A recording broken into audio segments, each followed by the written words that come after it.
There we go. We'll make sure that we speak loud and clear. We're excited to be from where Heber Valley Elementary School tonight. And we appreciate all of those individuals that are here tonight, and also previous to this meeting, we had a meeting for community engagement. We thank everyone that participated in that for our Future Schools project, and special thanks to always Stacy and John for getting us ready for this meeting. A lot of work that goes into it. Okay, we will begin tonight with the Pledge of Allegiance, and I will lead that. You will all rise. Flags are here in front of us. I pledge allegiance to the flag of the United States of America and to the republic for which it stands, one nation, under God, indivisible, with liberty and justice for all. You may be seated. Thank you. Okay, we have a packed agenda. We have a few action items, and then also some celebration across the district. But before we get into our regular comments and consent items, Francis has to leave, and we're going to excuse him. But we would like to have him hit the action items first, and then we'll go back through the agenda. And then also we would like to excuse board member Allen. She is home with her family today. Okay, Francis, all you. Thank you for accommodating my schedule. I appreciate it. First action item I have is the turf at the practice soccer and lacrosse field at Wasatch High School. Last year, the board indicated a 3-year turf project. We did the first year last year, which was baseball and softball fields. Hopefully, the lighting absolutely turned out very nice. This year is the soccer and lacrosse field. That's the one that is just north of the baseball field and just west of the softball field. This is a state contract, state amount for field turf for $816,275. And so I propose that the board approve this so that they can put us on the schedule and end this.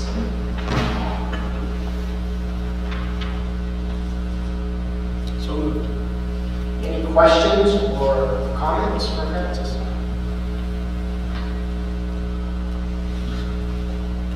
Francis, was this in line with the bid that we received last year when they previously bid it? Correct. So the bid amount that was proposed last year was lower than this. However, when we received those initial bids, they included the field surface themselves. They did not include the drainage. The reason for that was the drainage was not yet designed. So as part of the first year package, they designed the drainage. If you recall, I brought back a change order for the baseball softball fields to include the drainage. So this does include the drainage work required for this field, which is why the price is somewhat higher than it was originally.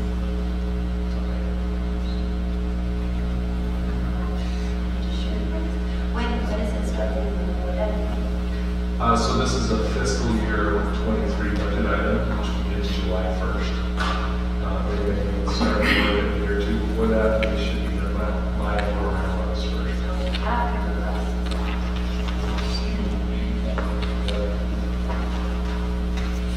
All right, there's a motion.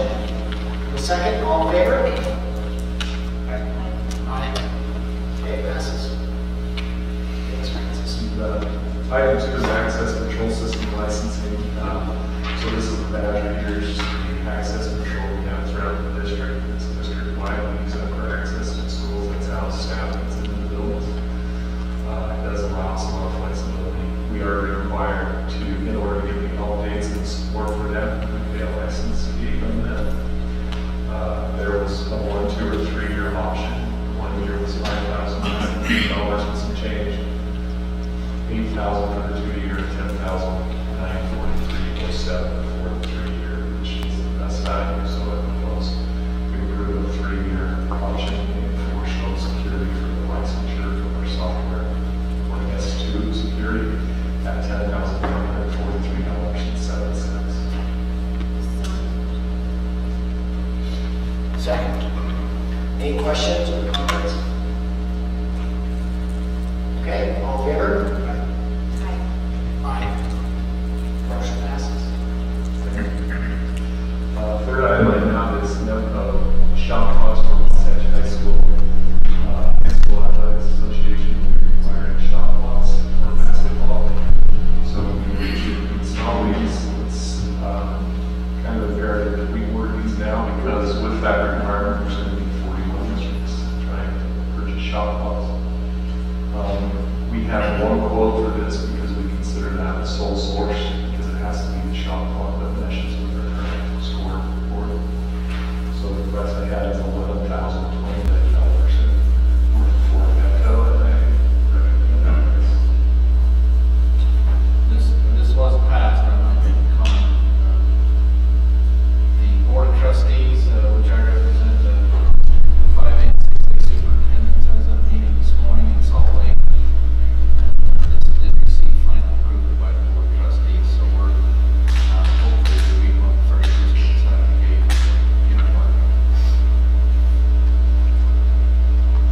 All right. I think we have a motion. Okay, so is there a second? Questions or further comments? Corey, how's this kid affect high school basketball team now before we cut it down? I have no idea. I didn't know this that happened, but it's Corey played, he just dribbled the whole time. So. I wasn't aware of this. It's been in the works for years. It's been talked about for 20 years. It's finally coming around. So how long will the clock be? 24. 24 seconds? Okay. Thanks, Francis. All in favor? Aye. Okay, passes. Thank you. Appreciate all your help, Francis. Always. I'm listed for the purchasing cost, but add a name to say yourself for that. Okay. Thank you. All right, Ms. Francis. I'll go now unless you want me to wait until after. No, you go right ahead. Okay. Let's roll through these. Okay, action item number 4 is the purchase of a new 84-passenger school bus from Pricing Sales and Services for the price of $168,154. We recently sold off 2 of our 2001 buses, and in return we're replacing this. We have 45 buses, 35 we use on a daily basis, and we use 10 sub buses. So we would recommend the purchase of a new bus, safer, more safety features, and also replacing our aging fleet. Excellent. We'll entertain a motion. I can't read that.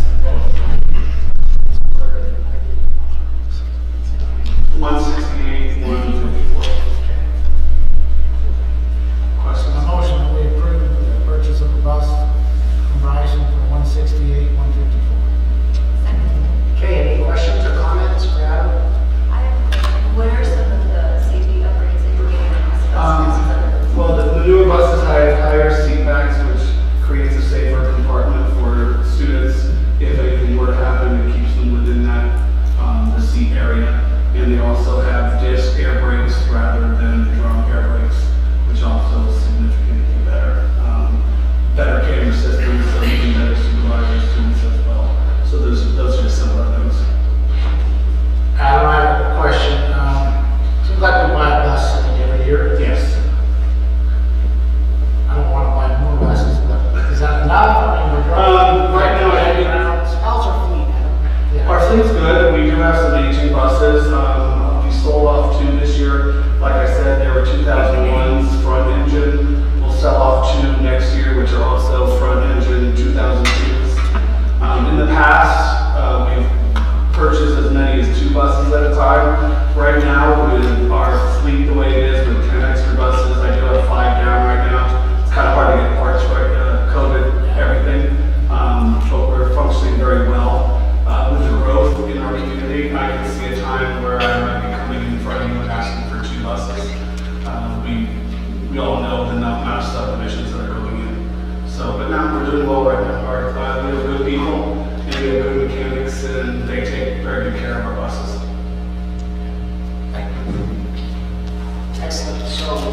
motion is second, all in favor?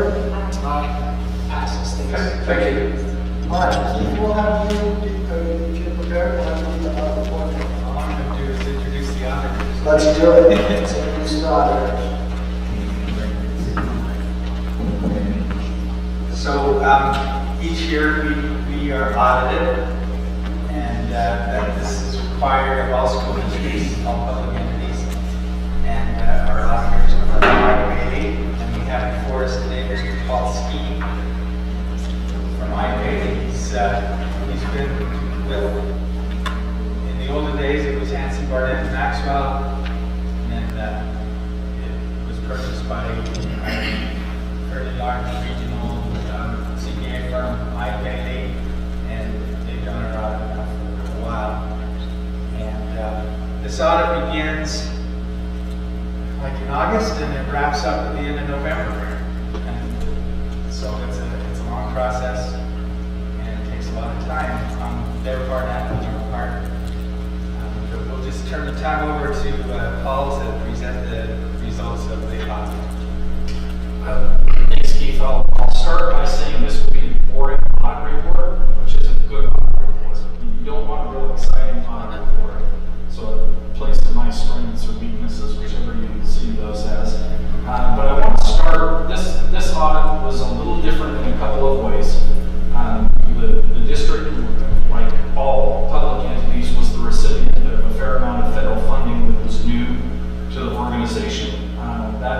One of the areas that we do test is we test the federal expenditures. And I'll get into that reporting a little bit. But that was new. Everyone was figuring it out on the fly. And as with all things, Keith, Jonathan, and their team did a great job of safe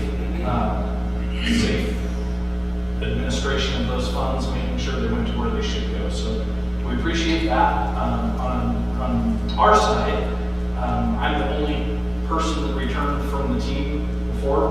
We try and rotate people out, and we rotated one of the people that have been on the job for a long time, and then another one got called into our national office. So we had a total turnover of the on-site team. That is scary to me as a partner because I'm used to the consistency. It's a pain in the rear end for Keith and his team because they get a new set of eyes, they get new questions. So we went through that whole process, and they were fantastic to field those. So it's almost like a change of guard, if you will, and the team was very appreciated. All of our requests, and which again are extensive, were met and handled in a very timely and efficient and professional manner.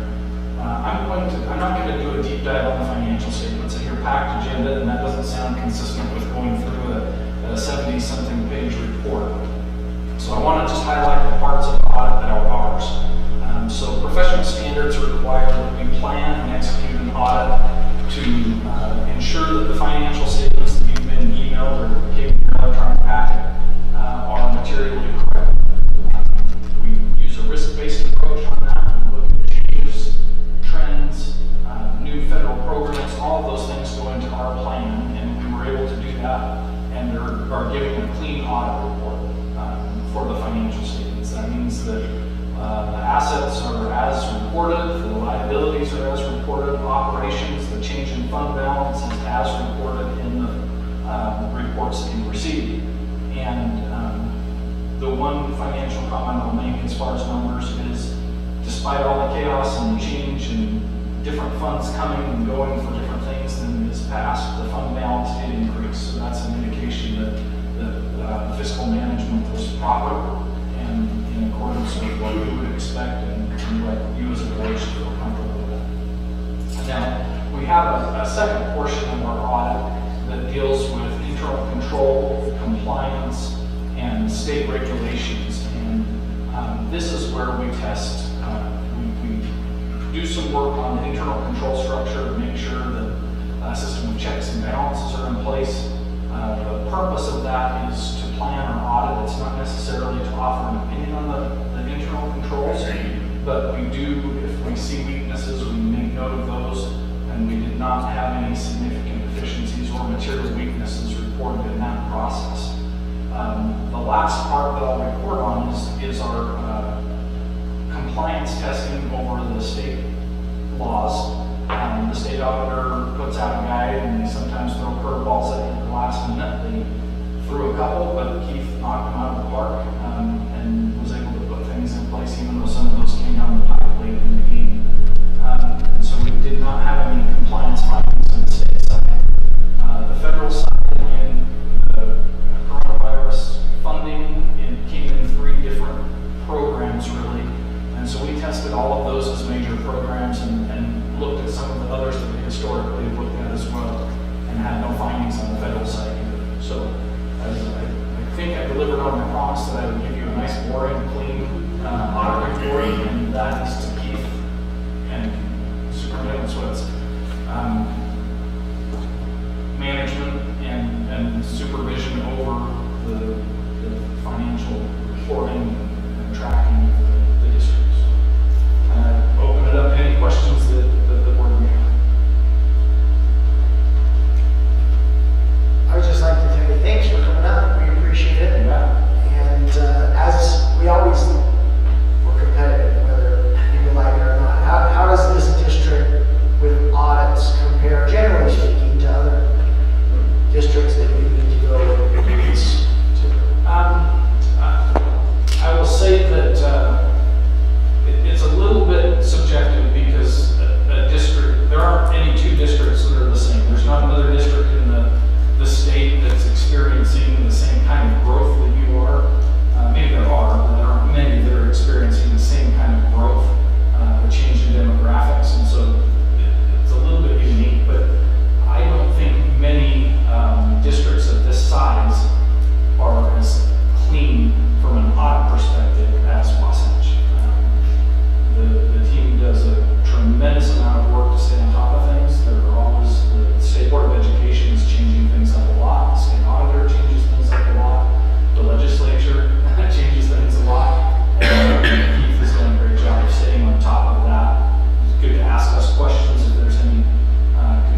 It's exciting to learn from them and to be a part of this board. So, thank you. So, we need a motion. Yeah, just a motion to accept and approve the hours as presented by Oski and High Bailey. Okay, so we're going to take that. Motion to approve and accept the audit as presented by Academically. Mr. Bailey, thank you. Second. All in favor? Aye. Okay, motion passes. Thank you. Okay,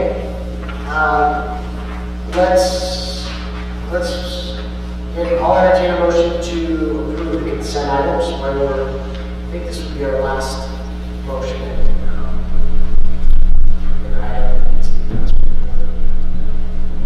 Make a motion to approve the consent items. Okay, is there a second? All in favor? Aye. Consent items passed. Perfect. All right, before we get into the informative and the celebration, let's open it up for public comment. Is there any public comment? Perfect. If you will come up, state your name, and just so we know which precinct you're from, you don't need to assert your specific address, but just give us an idea, and then you have 2 minutes.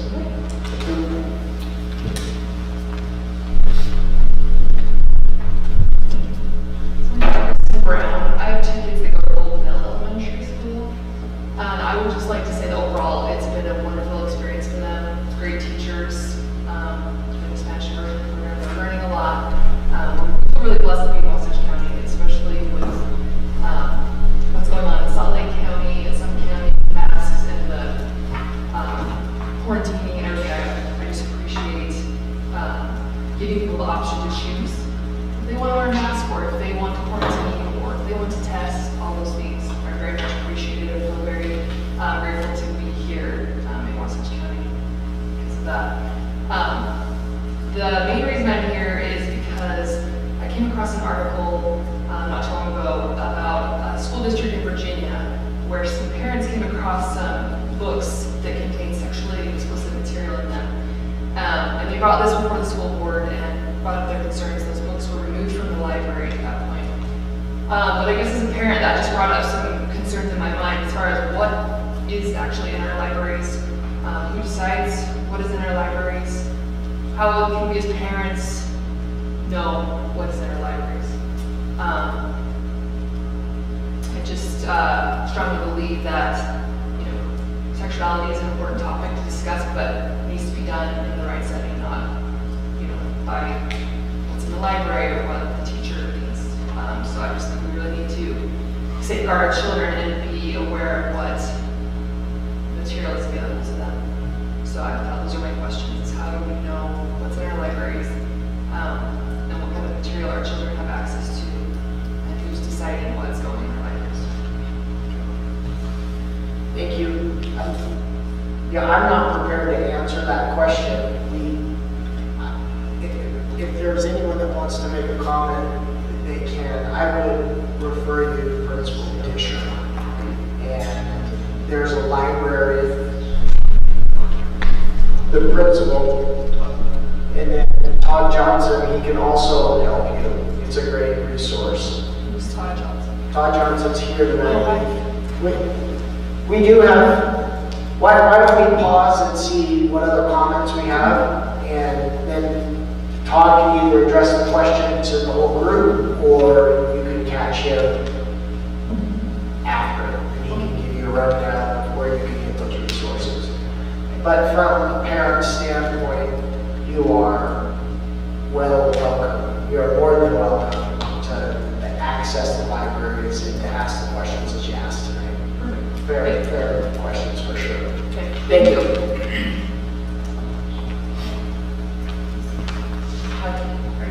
Well, let's see if there's any other. Please, come on up.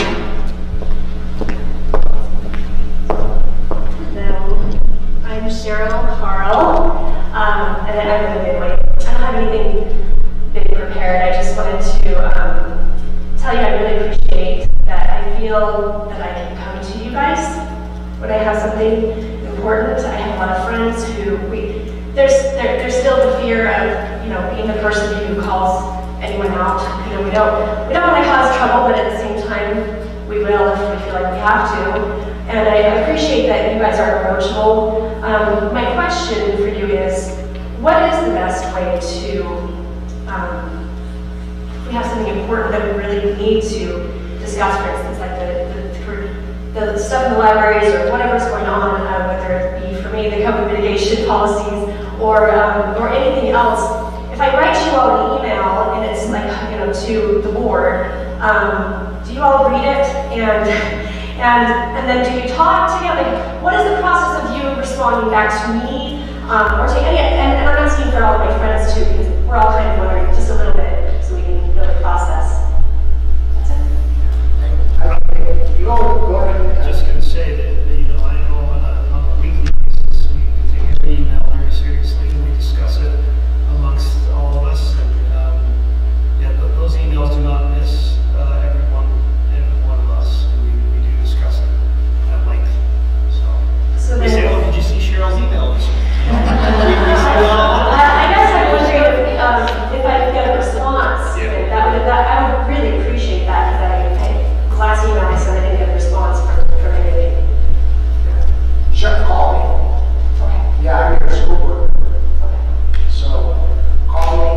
I would say that one-on-one conversations with your school board member is, if I were you and I was looking to make an impact and accomplish something, whatever it would be, I would figure out who my elected official is, and I would call them on the phone.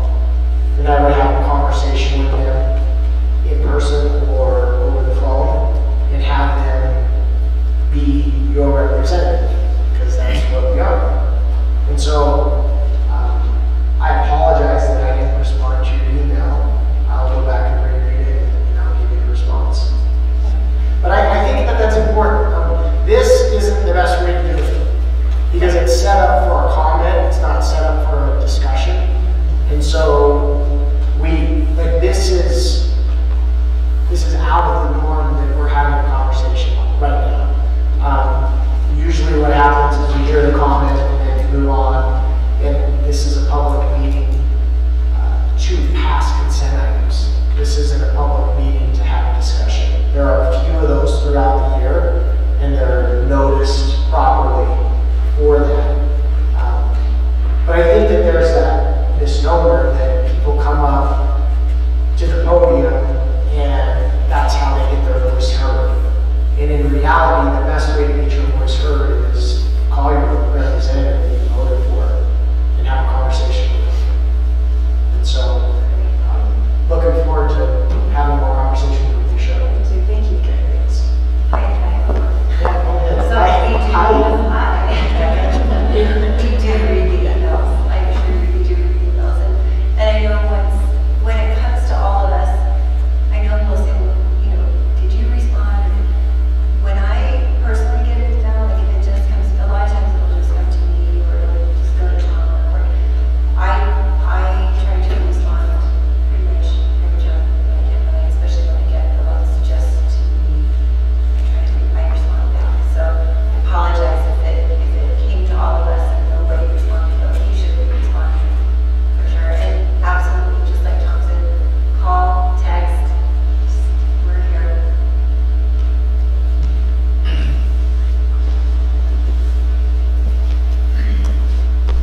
yeah, I was just glad there were some moms that were looking out for the kids, and something that maybe we all need to look through, the materials coming through, whether it's the book fair or the other materials. So, thank you. Go right ahead. For sure. I have a response to that. Okay. Because it goes to the earlier. So I'm a mom that is very involved in the book fair. We set up the books, and we rely on WPI now to go through those books. And it's by our judgment that when we set up that book fair, we can take any book down. We don't have to put up every book up on those lovely metal heavy bookshelves that we call it. And so thankfully, yes, we rely on, as a board, we're relying on our parents to look through that and make that decision, right, to put those books up or not. Another comment I have to make as far as the library goes, as a mom one year, my son checked out a book, and it wasn't anything like sexually, it wasn't like a, I didn't have anything to do with that, but it was a book that he checked out and brought home, and I'm like, not so happy with that book, and I went straight to the library and discussed it with her, and she actually didn't pull it off. So when we can't catch every single book that goes on those shelves, I encourage you to go to your principal, to your library, and speak to them about it. Thank you. I would just follow up with that. That probably is the quickest and best way. We would never discourage dialogue with your elected official. They are the governing body of the school district. If you feel like that's what you would prefer to do, then we would encourage it. But that is the other avenue, is you go to your principal, your librarian as a parent, and they'll know they're the hands on the daily administration, and they'll give you some immediate feedback.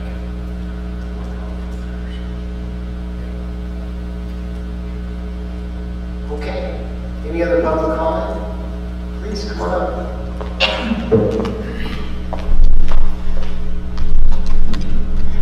I'm speaking. I wanted to introduce myself, Rachel Dole. I work with Wasatch Parents Unite. I have a kid at TMS and a kid at Old Home as well. I wanted to echo Cheryl's comments that I really appreciate living in Wasatch County and having a school board that recognizes parents' authority over their children and that we have choice here. When some really big issues come up. As you probably know, last year the National School Board Association sent a letter to the Biden administration characterizing concerned parents as domestic terrorists. As you can imagine, parents all over the country have lost trust in the National School Board, but they've also questioned local school boards. I would love to see Wasatch County take the lead in encouraging the state school board to cut ties with the NSBA. I'm not sure why Utah is not on the list of 19 other states that have cut ties with an organization that considers parents to be the enemy. I would love to see us take the lead and parents work with you to make that happen so that we can restore trust in the school board. So, thank you.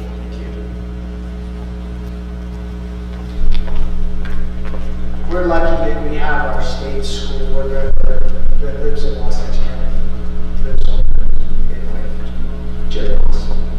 So we'll continue to communicate with Jim like we do on a regular basis and encourage him to do the same. He's very, very approachable individual. Okay. Any other, Stacy, online or here in the building? Okay, Principal Johnson, do you have anything you want to comment with regard to the library?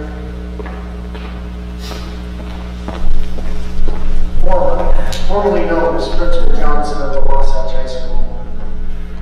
Thank you, and I'll actually echo what was said about I have students attending with me and having a phenomenal experience in all of the reasons that you said.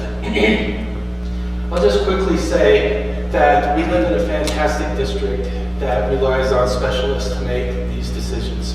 And so, just coming off a principalship at Wasatch High School, I know that we have a top-notch librarian at Wasatch High School. Very educated in her craft, studies research on adolescent reading and learning, and selects books offered to the students based on the interests and the values of the community. She offers a wide range of reads that would spark interest, and there's nobody that desires people to read books more than Erin Haywood. She tries to find books that are interesting for the students, but also is very serious in her selection process and what she puts on the shelves. In my current position, I've also been working with all of the librarians in the district, and they're having this conversation all the time. How they would defend their selection process, and like President Hansen just said, and Superintendent Sweat, I would encourage you, if you have questions about what is getting on the shelves in the libraries at each of the schools, just to go directly to the principal and also to the librarian and ask her what her selection process is. Thank you, Principal Johnson. Okay, that concludes our comment section for this evening, and now we'll move into some information and some celebrations. And we would like to invite Principal Cummings to come up to the podium to give us an overview of what's happening here at this elementary school. Superintendent, do you have anything else you want to add before Principal goes? I would just like to say we're so pleased with Principal Cummings and the work she's doing here. She spent several years as an assistant principal here in her district at Rocky Mountain Middle School. Before that, she was a top-notch elementary teacher. Understood reading education very well, and a whole lot of other things. And it's a big job to come to a school and be a good principal. We really appreciate the hard work that she's put in, and she's doing a fantastic job. I'm anxious to hear what she's got to say. Thank you. Thank you for honoring us and being here tonight in Heber Valley Elementary. It is a really great place. There's a hashtag HVE is the place to be, and we love Heber Valley. So, like Superintendent said, I went from teaching first grade to middle school VP, and I worked with Justin Kelly, and it was an awesome experience. And one thing he told me right at the beginning was, because I was over disciplined, he's like, it's easiest if you just follow the policies as they're set by the board. And he was right. It made my life easier to follow the policies that were set by the board. It left out a lot of question, and it removed me from being subjective. It was, you know, these are the rules that we agreed to follow. So that went really well for me. So then I came to Heber Valley, and what I experienced was a little bit different. So in talking with teachers and asking, you know, what do you love about Heber Valley? What do you hope could be improved a little bit? Where could we, you know, focus? I got some comments of student behaviors a little bit off in the halls and in the cafeteria and things like that. So my first day here, I experienced what I never experienced at Rocky Mountain, where the kids, they're really pretty good at doing what you ask, and when you talk to them, have a really good conversation. And I got to experience kids who weren't expecting me.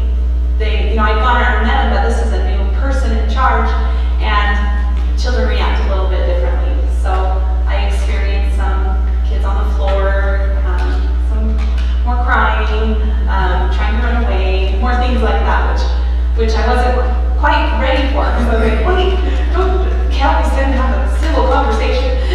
They're young. So I had, last spring, I was talking to Brian Thorne, because he was over at Rocky Mountain, and he would be there, and I said, tell me a little bit about discipline in elementary, because this is going to be different for me. And he said, Katie, they're kids. They still are learning. So I just keep reteaching and reteaching and reteaching. And I thought that was really wise. So we came up with a way to be able to reteach and reteach these kids who struggle with behavior, so that it doesn't take away from instruction time for teachers, to kind of help remove that burden from the teachers. And we have a room called the Eagle Skills Room, and I am lucky enough to have a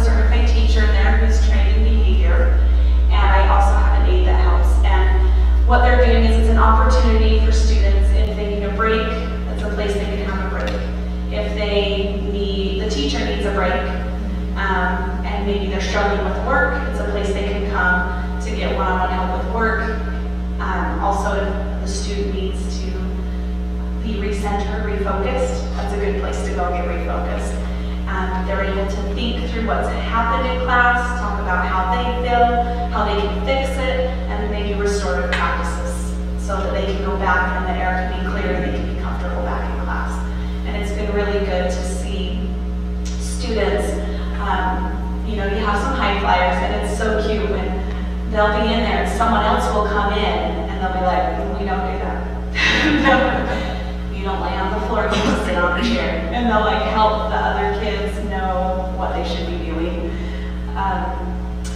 What's really made me excited is to hear teachers saying, oh my gosh, your behavior's so good. I'm so excited to see what I can do in the classroom because of that. And I've had some help because it was time consuming. And I've been getting texts from one of my district coaches that helped me with discipline. They're like, it was I didn't have any calls today. And I'm like, that's right. That's awesome. So, as you know, we want to track data so that we can make sure that what we're doing is effective. And I look at it often to see. But we went from, in August we had over 3 referrals a day for major things. And now in January, right now we're at 0.25 average per day for major referrals. And I'm so excited, but I also went to my Eagle Skills helper and I was like, can we just make sure that data is correct? Because it's so awesome. So that to me is a big celebration for Heber Valley is I have teachers saying, no one's knocking on my door as they walk past anymore. Those things we're constantly reviewing with them and reminding them and just helping them practice and teaching them if they need it. And that's what I think is most important is acknowledging that they are young, they need lots of exposures and lots of reteaching. So that's kind of my huge celebration. I'm excited to be at Heber Valley, and I will probably tell you every time I see you, thank you for letting me be here, because I feel honored, and I'm grateful for the students and the teachers that I get to work with. Thank you.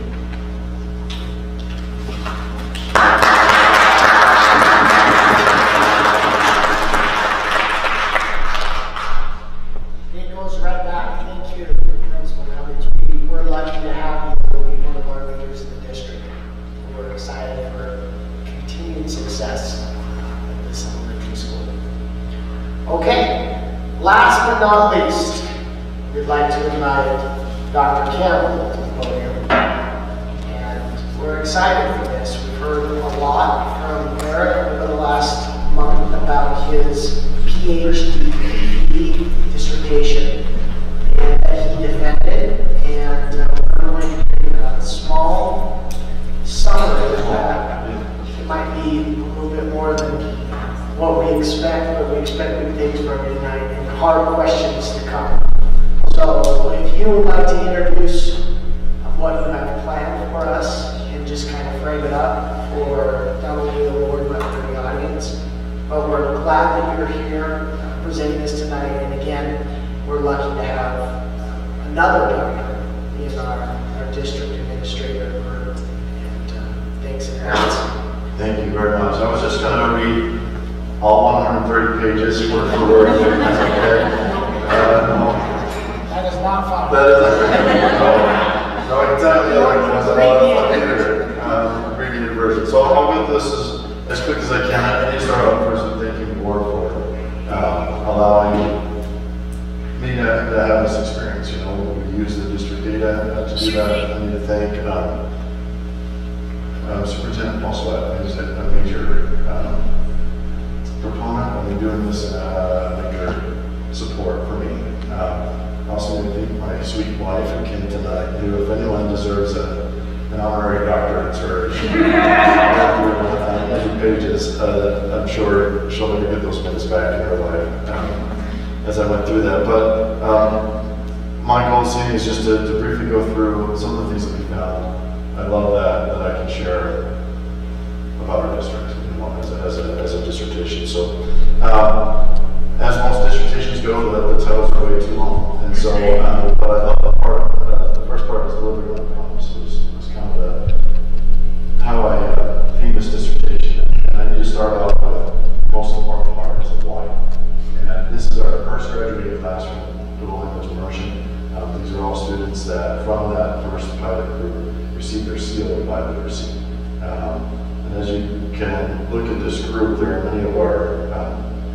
call EL students in this dissertation I call Emerging Bilinguals, really to focus on the strengths that they have. That these really are students that have an opportunity to have two languages, to know them, and be fluent with those. And will end up being Eric, I just want to make sure everybody's clear on a couple things. So when he says this is our first class, these kids are the first class that started dual language immersion as first graders. And this is their graduating year last spring. This is a picture of all those that received the first ever seal of biliteracy from the state of Utah. And I would like to remind everybody in the room that Eric was the principal of this school when dual language immersion was started, and he was the guy that brought the idea to the district and was the driving force in establishing that program here in Wasatch County School District. So what a legacy that is for Eric and many others that have helped him, and he can't do it alone. But he was the catalyst, and you know what a fitting honor that for his dissertation he gets to go back and research how well that program is doing and performing for the students. So I just wanted everybody to be clear on that as we move forward. Go ahead. Very much. Actually, this year, I believe, and I correct me, would we have 69? How many seal bilingual students do we have this first year? Not all were dual language immersion students, but we had the largest in the state. I do know that. 69 of our students that received that. And what an honor it is for us in our district to have the largest number in the entire state going through.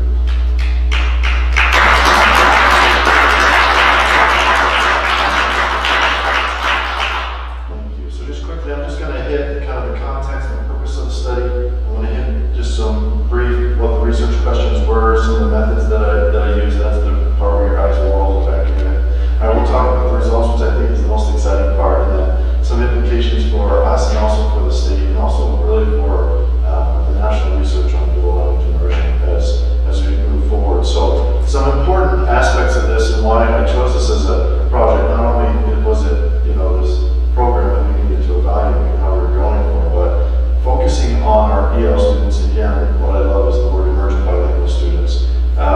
These in our district are all native Spanish speakers. We have only dual language immersion Spanish, which allows us then to pull our resources together to help all the way out through K-12. So this is the largest growing population in the United States currently, is our emerging bilinguals. And so it's an area that we as a district and U.S. schools across are really focusing on, paying attention to how these students are doing.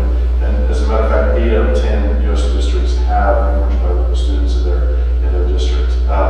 And in Utah, we have moved from 5.6 to 8% from the years of 2014 to 2019, which is the years that I spent with this research. And actually, our district is currently at 10%, so we're actually larger than even the state of Utah as we get down. So what I compared was really dual language immersion, as you can see, is one of the options for emerging bilinguals. There's really 5 different types of programs that students are exposed to. In our district, we're using 3 of them. The first one, which is the more traditional one, which is where we pull students out and give them English language help, which is that English language development, which is what most of the United States uses. There's also sheltered instruction, which is when we train our teachers to help language, English language, and academics be comprehensible to those students in the regular classroom. And then finally, dual language immersion. And so what we were really comparing is how did dual language immersion influence our EL students' academic performance versus these other 2 that we use. And so that was really kind of the purpose of that study. How is dual language immersion affecting our students' academics? So in this study in our district, we're able to look at all these students that we've had in our district. We have 1,046 emerging bilinguals in our school that we were able to study. From a statistical standpoint, that is awesome. Having a large number like that really allows us to get at really what is happening statistically in this research. And what I used was really just all the state assessments that we're using. We used the WIDA access, which is how we measure students' English acquisition. It's really English academic acquisition. And then I looked at the SAGE RISE, English Language Arts, Mathematics, and I also looked at secondary GPA for these students. So the questions I asked were, one, how, I'm not going through all of them, but how are students growing? And we use scale scores for that. How are students' proficiency, and that's the 1, 2, 3, 4 that you see on your students' RISE data that you have, and then also the grade point average among, again, our emerging bilingual students. I use 3 different statistical, this is the part where you can glaze over. I use 3 different statistical packages of this. The first one is the orbital logistic regression. That's when I looked at just that proficiency. What are the odds of our emerging bilingual students of getting a 4 versus the other 1, 2, or 3, that highest level of proficiency? I looked at a multi-level model, which is the one that I was most excited about, which allowed us to really look at the longitudinal trajectory of our students. And that's one that is not often used, certainly by the state and most other things, to look at the development of individual students across time. And the last one, looking at the grade point average, I used the multiple regression, which allows us to control for those other factors that affect academics. And actually I did that for all 3 models, looking at special ed status, looking at low income status, and those things that typically affect a student's progression academically. As you can see from this, and this is similar to what we're experiencing across the United States, and our district is no different, that most different from that, and few, well, much smaller percentage of students are actually receiving that proficiency or highly proficient levels. And that's what you can see here in both the language arts on the left and mathematics on the right. To do this, I looked at each grade level individually. So all the students from 2014 to 2019 looked at their 3rd grade score, whatever year they got. That's how I did this analysis and looked at what are 3rd grade students looking like in dual immersion in our district, or 4th grade students over multiple years.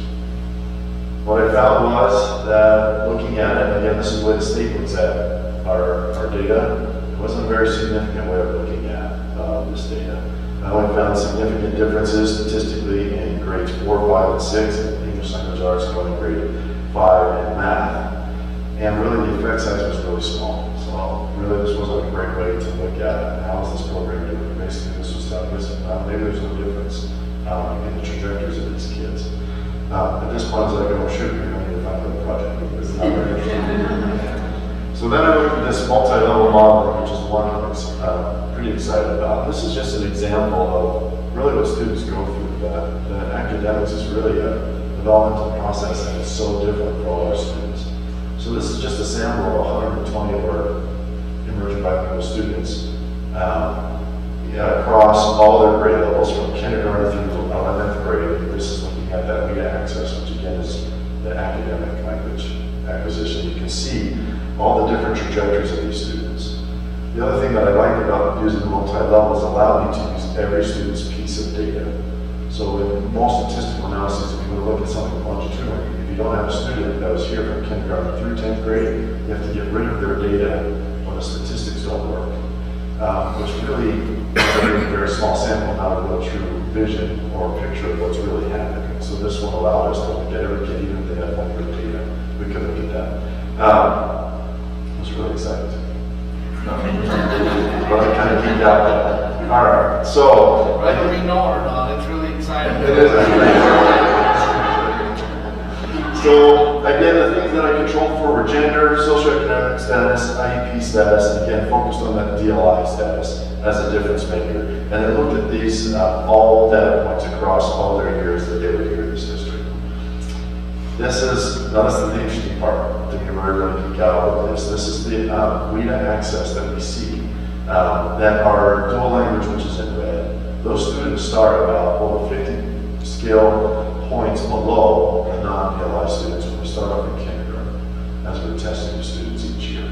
But what we see is that the trajectory of growth of these students is much steeper in the dual language immersion, that we are helping them to progress much faster in dual language immersion than not, and then eventually in the late elementary actually overtake their peers on that before it starts to level off, as you see the non-dual language immersion level off much quicker.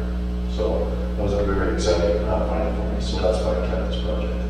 Okay. So the next one was the English language arts. Again, you can see that they really start at the same place. Again, it starts in third grade. And students in dual immersion and not in third grade would kind of see the exact same results. But as you can see over time, while they may lag at first, that towards that end of middle school, they actually overtake their peers and supersede them again, keeping that higher trajectory over time, which is pretty exciting. And again, math, we see it kind of a similar thing, a little flat at first, but then an exponential growth compared to the peers, where it is just a straight trajectory for those kids not in dual language immersion, but an exponential curvilinear growth for our students in DLI, where they're able to surpass their peers in that late middle school, early high school. Okay, the last one, GPA, which I thought was actually the most interesting.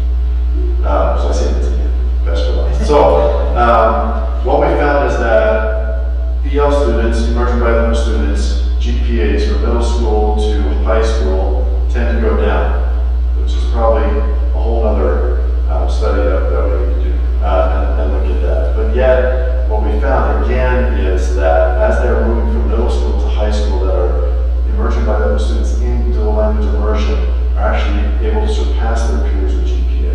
I use GPA as kind of a surrogate to understand students' engagement with schools, because we know GPAs not only measure students' understanding of the knowledge through grade levels and tests, but also a lot of student engagement like homework, participation in class, those type of things are measured in the GPA. So we use GPA really as that our kids be more connected to school as one of our best measures that way. And we find that with the dual language immersion that they do, and they're having better results that way over time. Okay, some of the limitations of study one, we're just looking at this one district. So is this true dual language immersion across the state? Well, we're not sure. There's very few studies of this. Now, I was going to start off with this, but I have to say that when I finished this presentation, some of the professors on the thing said this is the best presentation that we've ever heard. And I said, well, was it the presenter or the information? He said, it was totally the subject. So sorry. The other limitation of this is that our high school students, because we were looking at that first group, it was a smaller group in the high school, we're really excited about as we move forward in the next couple of years, being able to look at this with more of our students. Part of the problem, though, is the majority of our EL students are actually in dual language immersion, so having a comparison group will be difficult to look at in the future as we're looking at this. But hopefully by inviting other districts to join us too, we can look at those numbers back and forth and see how our program is measuring. Again, one of the other limitations with this, I won't hit them all, but we are bound by the assessments that we're using. I only use state assessments, so the information that we have is only as good as those assessments are. As I showed you with the RISE and SAGE, it is very difficult for EL students, emerging bilingual students, to pass those tests in general for whatever reason. So they're better tests for us to look at to see what is the power of our program versus others. It would be interesting to look at. Some of the implications then for research, and this is where some of those professors that are intent on publishing were really interested, because they want to grab this information as soon as they can so they can continue publishing things. One is they want to show that our program in this rural, medium-sized district does confirm the rest of the national data, which is dual language immersion students and our EL students in dual language immersion do perform better than their peers over time. You cannot look at 1 year to be able to show that, but if you look over time, then it is the best and most viable program for them. And then one of the other ones is using this multi-level modeling is a new way of looking at growth, which is more similar to how students grow in academics, which is very developmental. We need to look at them over years, that not every kid follows just a linear path. So implications for practice. For our teachers, our administrators in particular, we need to celebrate the fact that what we're doing is working. And they need to understand that and know that. And that they can feel confident that the things that we're trying as a district is the best that we know for these students at this time. Also, it's important that our principals understand this information so that when they're talking to parents that are deciding to go in or out of this program, that they know what are the results that not only the nation is giving, but our particular district is giving for these students. That the best way we know to educate your student is through this method. And again, as a district, I would encourage us, and we hope to start using this type of more sophisticated statistical methods to evaluate our programs to make sure we really know the picture of what's going on. And then lastly, I want to end how I started with, this is the reason why we do this. It's these students. And I also need to thank Kelly Gallagher's here and also Linda Turner for the tons of hours of work that they've done to help our students, our teachers, perform the best they can in this model moving forward. And one of the hardest demographics for schools to reach is our male Hispanic population. And in this picture here, I want to point out the numbers of these students getting that seal of applied literacy that are in those applied panels, I think is substantial. The number of our Hispanic students that were able to receive that is a huge testament to the great things that we're doing as a district. And why I'm excited that we got involved in this in the first place. And I want to thank the board for, the previous board for supporting this, because it wasn't easy to start at that time, but I'm so grateful that we moved in this direction. So thank you.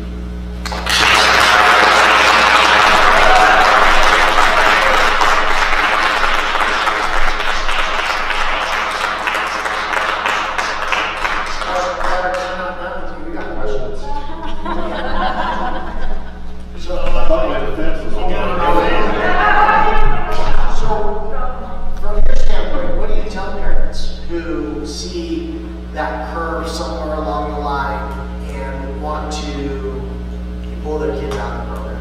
Okay. Especially when they're working through those middle school and high school years where they're burnt out. Where the burnout comes from.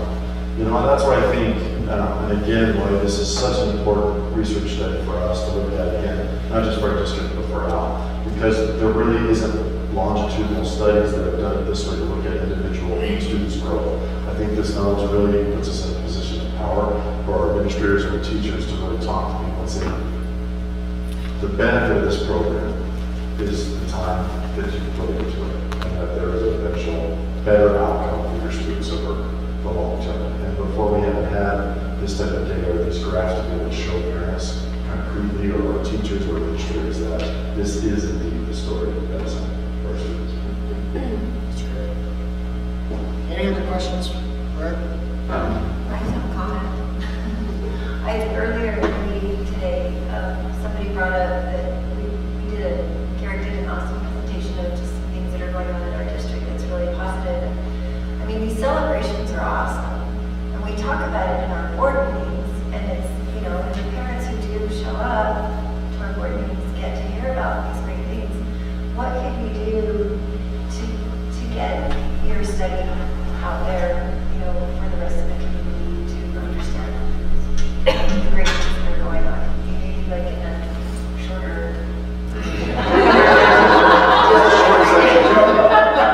It was fabulous. Yeah. But anyway, I just think we need to figure out how to really get these positive celebrations out to our community to show them all the great things that are going on. So thank you. That is a fabulous presentation.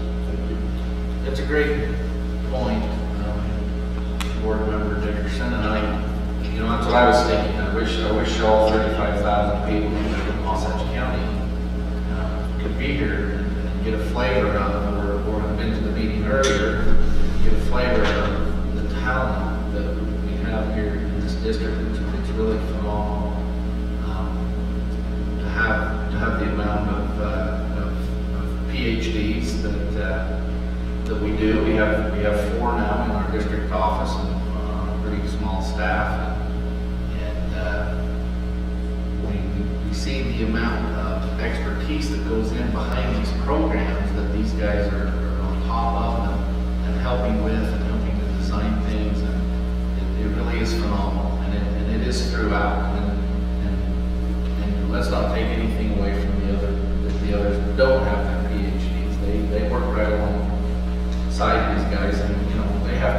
somebody has to do the work, and Eric's gonna go up on the third floor and it'll just be a finger or something. No, I'm just teasing about that. These guys are all a great mix of thinking and doing, and our students are in good hands, and this type of thinking and expertise goes right on down through our principals, and we have the best teachers on the planet. We really, it's maybe one of the best kept secrets in this community, how high performing this district is, and how much talent we have as it relates to staff and leadership, and really from top to bottom. So this is a good night for us to celebrate that, and agree we need to figure out how we can get this out. Educators are not good at blowing their own horn, and we need to help them do that. We need to pick up that role and do the best we can, because tomorrow morning Eric will be on the next day working hard for our students, and not worried about who's going to know about this or not. So it's a good point. It's a good night. It's a great day in Wasatch County School District, and we're excited to move forward. So thank you, Dr. Eric Kinsler.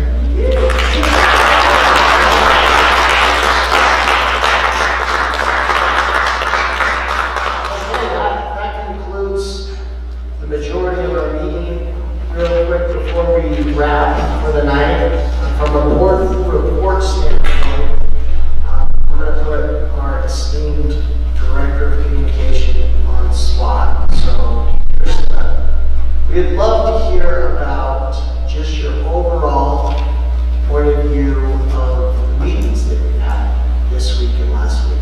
Okay. We've been on the warpath, so to speak, on And we're not visiting done. every single one of our elementary schools. And tonight was the conclusion Yes. of our 5th engagement Future Schools program. And so you've been to every single one. And we'd love to get your overall summary. From here? Wherever you feel comfortable. So I think everyone in here was at the meeting tonight for the most part, but, I'm really loud. I don't know, one's ever telling me to be loud here. So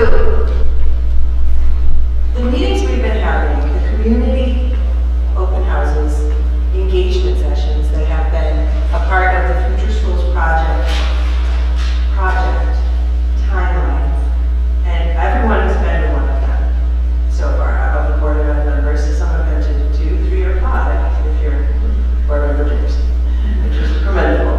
So as part of the Future Schools project engagement efforts, we have invited in the community members to review the guiding principles that our contracted agency has helped us to develop through our steering committee, our advisory committee, and our teacher committee, which I think is really the most impactful committee to this point. They've already had all 3 of their meetings and our day-long summit. So these guiding principles are being designed are going to be leveraged to help guide the recommendations to the board on a facilities master plan. And inviting in our community members into our elementary schools over the past 2 weeks, I think has been monumental in not just in a gesture, but also in a genuine opportunity and request to come in and tell us how to feel. And have a voice in helping to determine what the priorities are for our residents of Wasatch County and determining the most suitable spaces for education to take place in our district.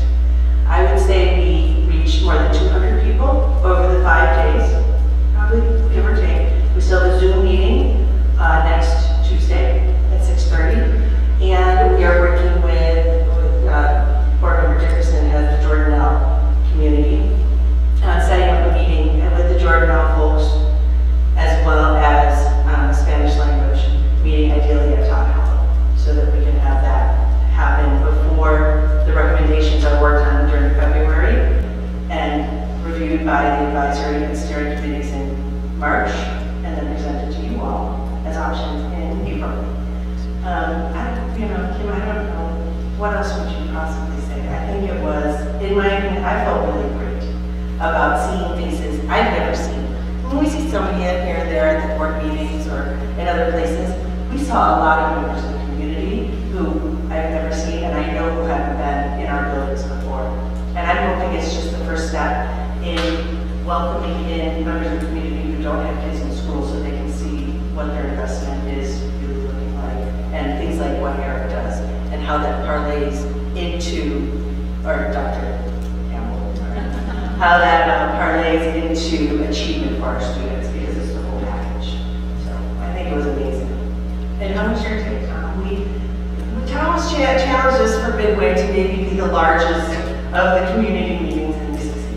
I met a lot of people that have recently moved into the valley and was impressed with their willingness to learn and to be a part of the dialogue from all over the country.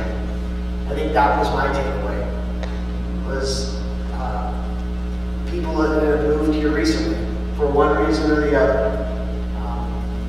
And from somebody that grew up here and, has that mentality of what people politely call us as founders instead of old timers. I walked away saying, wow, I need to be more open. I need to be able to be, I think the word is open to those individuals that have moved in for whatever reason. I talked to a couple of ladies that moved in from Brooklyn because they didn't like living in the city during the pandemic and couldn't afford to live in Park City and found a place in Midway. And then another person that moved in from another large city and another brand that I left thinking, well, that was a trend. Maybe I should be a little more open. So, my take. Anybody else? I have a lot to say, thanks, I learned an awesome word today. It's not a new word for me, but it has a new meaning for me today, and that is the word relationship. Thankfully to Dr. Peterson over there. And my favorite part of all the things was speaking to people one-on-one afterwards. That was the best part to me. And I learned that, this whole time I'm going, we need to communicate and work on our communication, get the word out there, be transparent and all that. But today I learned from Gary that we need to work on relationships. And moving forward, I'm going to keep that in mind and focus on that and work on relationships with the community. I feel like if anything, what it's helping us do is create a team. It really is, I feel like these people that have come and engaged with us are really trying to see what the challenges we face, and they're participating. People that were opponents previously, in my mind, are becoming, with us instead of against us. And so, if anything, that positivity is happening. That's the feeling. Yeah, and the last thing is that it's a long-term plan. Yeah. We're not trying to fix the overcrowded high school.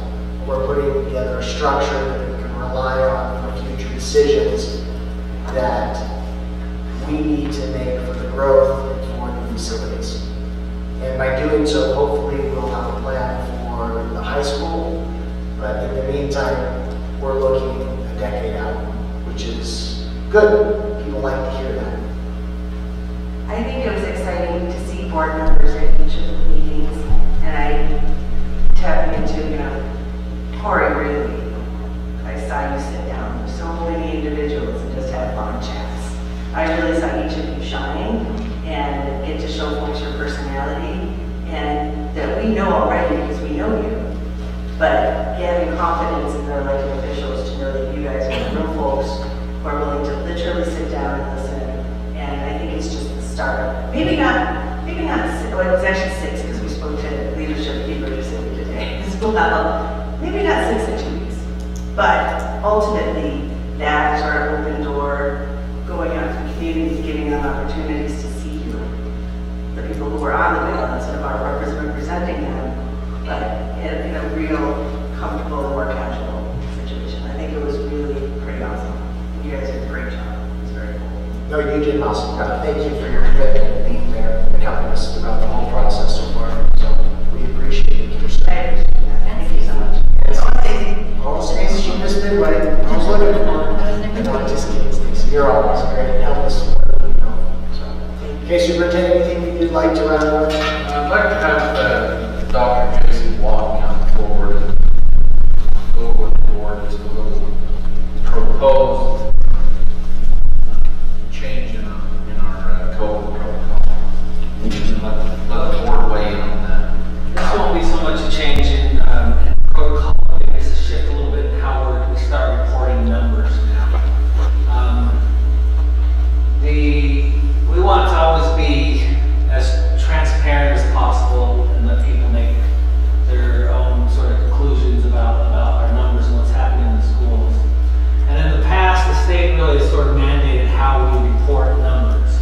And it's been that we only count cases that have been tested in a lab. So home tested cases and our official numbers were never counted to be in compliance with what the state was doing. And it also, the cases that stayed on our numbers for this 14-day period, it was always really like head scratching to us because the kids would be in school while they were still counting on our numbers. And try as we might to get that changed, that could never come down. But now as there are now actually people would be encouraged to take home tests, and there aren't tests in the lab, we now have some more flexibility in how we report numbers. And we'd like to propose that starting tomorrow, we will shift and now we count in our numbers any kid that we know that has COVID, either through a lab that comes to the health department or through a home test. That way, if there is ever, I mean, we're not anticipating any return of test to stay or anything like that. But it'll actually be a benefit to those kids that have kind of if they need to go on well, anyway, we'll just be more transparent with the scope of what COVID is in our district. And it'll also take them off. We can also then take them off after the 10 days, which is in keeping with the guidance. And so they'll come off our report in a way that's consistent, more consistent at least, with with the effect that they're having on the school. So it doesn't really change our numbers a ton. There hasn't been a ton of difference in those numbers, but we just wanted to keep you guys informed about what that will be. And it won't change it very much. We can send out a report. We'll send out a report to you tomorrow. You can kind of take a look at that. But it's just a truer case of what the code numbers really are, and that can be as transparent as possible. Any questions about anything? Not necessarily. Will you just give us a quick high level on the test to stay letter that we received from the governor? I know last time we met, we felt like there was direction to test our students to be able to get them. The legislation passed last year required schools to implement a test to stay protocol when cases hit 2% or 30 students based on the number of population of kids in the school district. And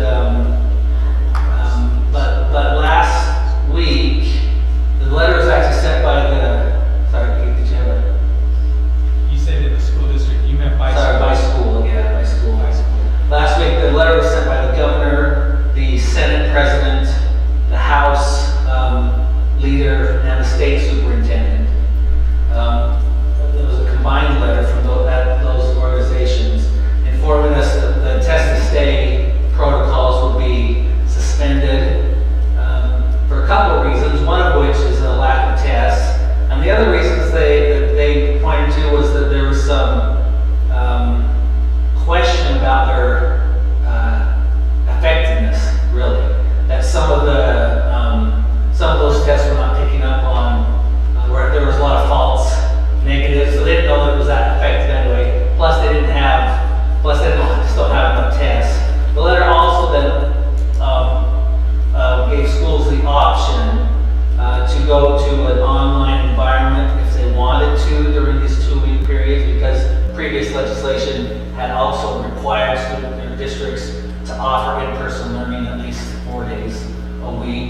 We, of course, we appreciate the support of the board to stay in person as long as we have the staff that's able to function in the schools, because we are, we believe with most parents, I think, that our kids just do so much better when they're in school. And so that's what that letter really stated. We don't anticipate a return to that ever, really. Jason, where are we at with staff? How's it going right now? Our staff numbers are staying pretty consistent, really. The increase in pay that we can give to get teachers to be substitutes for us has made a huge difference. Just in the last week? Oh, yeah, it's been a huge difference. Teachers really appreciate that. And because we're still really unable to get subs. It's very difficult to get a substitute teacher. And so we're relying on our own staff to fill in for those. And then we get a certified teacher in there anyway, so it's worked out well. Can you explain maybe to the audience what you mean by that? Yeah, explain kind of what the prep period of a teacher and how that works out. So when we can't get a substitute teacher and a teacher's out sick, that's a problem for us.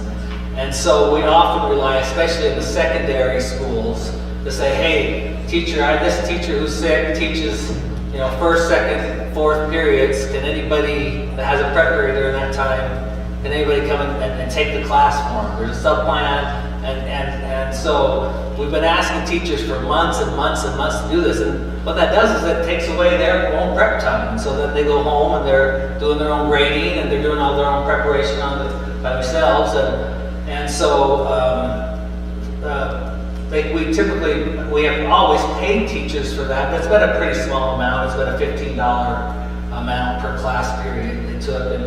And as a special COVID and some of the COVID relief money, we're able to increase that to $50 for the teachers at the high school. And it's just made all the difference in the world for them. And we really believe in helping our staff understand and we recognize that this has been a hard time to be a teacher, and that we appreciate your efforts. And it's really gone a long way in all grade levels to do that. So just to be clear, how that works is a teacher gives up their prep time, and Jason alluded to it briefly. So now that teacher gets paid because they're working their prep time, and then they log the additional time after when regular contract time will expire. So they're going to stay at the school and finish that, or they're going to take their work home with them and do their prep work at home. So that's what they're technically being paid for. Is when they're pushed outside the contract time to now do the prep work. That's right. At least we're keeping schools open and classes. Right. And teachers. And most of the districts who have gone online, it's not been so much, well, I'm speaking a little bit generally because it's not like I've talked to all of them, but they literally don't have enough adults in their building to be able to manage school. Yeah, I think hopefully this isn't signs of things to come. I do think that if we don't put these additional resources in place now, we're going to have a hard time staffing schools. So, thank you. You look sharp today. Just your duties. I had a few other duties. Oh, I gotta say, I was looking at that suit thinking, Good look. we should all dress up in suits like everyone used to do that. No difference. Thank you, sir.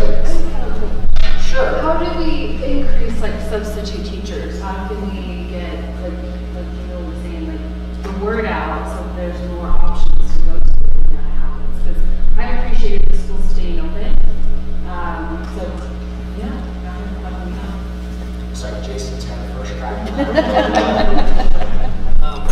I will say that when we talk to principals about this, and this has been a long time coming, we encourage them to actually have a list of parents from their school who would be willing to come in a pinch. And that's where we have to go to. We really, there are ways that we can, encourage people to sign up to be substitutes. But when, we use a service company for that, Kelly Services, and they hire them, and we draw from that pool. But in emergency, we're sometimes required, our principal's going to send out an email say, hey parents, I've got 5 teachers gone tomorrow. We don't have enough help. Could someone come in and help us? And we start putting together lists like that. Are they going to start doing that? Well, I think these teachers sort of have their own parents that they can make. I don't know that they rely on. I'm not sure what conversations they've had with their parent network representatives, but that's what we've tried to do. Now we've been able to manage it with school staff. I think it was the other one, so like Brian Thorne, because he saw him through Wasatch County, he did reach out to the whole community, he was able to garner a few more needs to get to that sub. We'll probably just need to do that job, which wants to be in certain circumstances, keep schools open. Not all circumstances, people, but they do want to keep schools open. If it means I'm not going to come in for a day, keep school open for 1,000 kids, all of it. So I think that I did a good job. There have been lots of ads on social media that we've been running. We've been offering bonus for multiple times versus single times. We're trying to get it from all angles, but I would say spread the word. Call your principal if you're willing to be a sub. Call your principal and find out how you can either be on principal's private list or you can go through Kelly Services.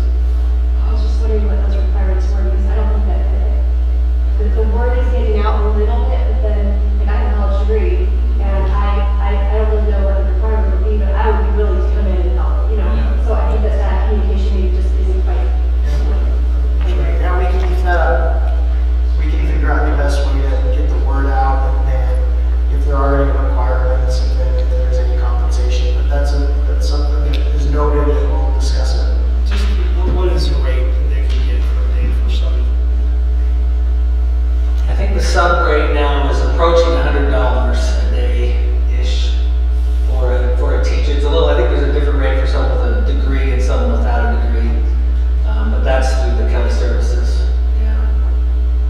So if we have a sub that is outside of Kelly Services that's on a list, let's say it's a paid parent, how are they compensated, or is that just volunteer?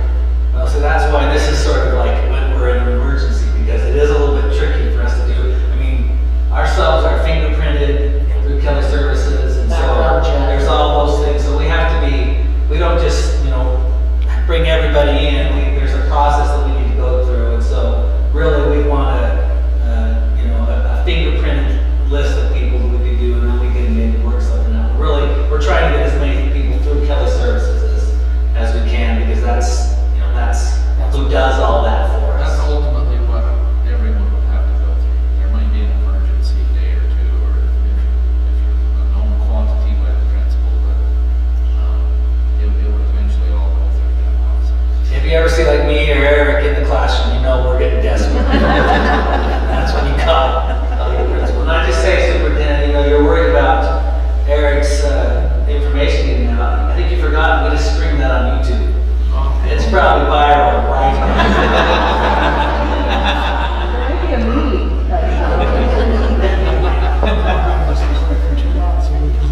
All right, very good. Just real quickly for the board, if you haven't communicated with Stacy about the National School Board Convention, please do. I know she's looking for additional information for that trip. And then anything else from board report or from the superintendent? No? Okay. Other than that, we did go to the state school board meeting. It was well attended.